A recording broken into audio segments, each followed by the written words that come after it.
Employé à domicile, mode d'emploi.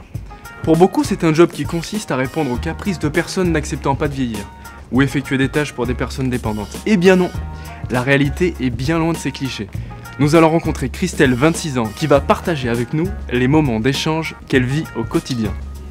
Alors Christelle, employée à domicile, ça consiste en quoi? Je fais la toilette, l'habillage, la préparation du repas et un petit peu d'entretien pour que les personnes soient bien, mais on n'est pas aide ménagère non plus. Et puis après, il y a un jour qui est consacré pour justement les courses. Là, il a fait les menus. Déjà, c'est lui qui établit les menus. Je vérifie quand même. Elle est cool avec toi? Ouais, il est cool avec moi aussi, ça. Ouais. C'est quoi pour toi les qualités d'un bon employé à domicile? Ce qui est bien aussi, c'est que les journées se ressemblent pas. Suivant les postes, on fait pas les mêmes choses. Oui. C'est ça que j'aime bien. Et tu es en charge de combien de personnes? Moyenne, on va dire à peu près une dizaine. En ce moment, j'ai quelques personnes âgées, handicap physique, handicap mental. Et en parlant des pathologies, tu as des soins à prodiguer? Nous, on s'occupe pas du soin. On se contente de donner les médicaments, oui, qui sont dans le pilier préparé. C'est quoi pour toi les qualités d'un bon employé à domicile? Et de l'écoute, de la patience. Faut aimer faire ça aussi. On est là au quotidien. Fait partie de leur vie. Et comment ça se passe avec les gens que tu rencontres?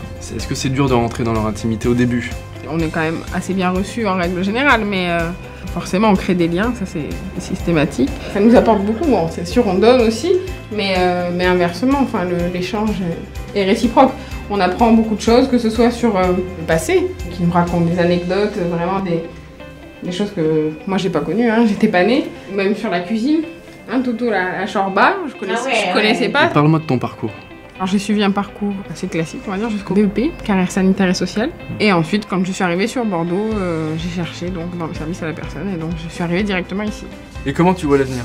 Assistante de vie, c'est vraiment pour acquérir un maximum d'expérience.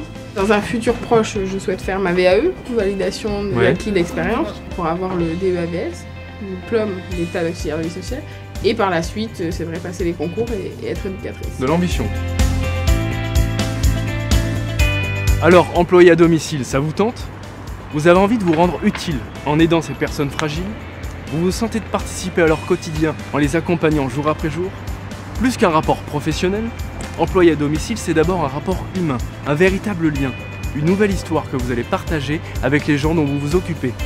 Et si cette vocation d'accompagnement de vie vous passionne, vous pourrez aller encore plus loin en devenant, pourquoi pas, aide-soignant ou auxiliaire de vie.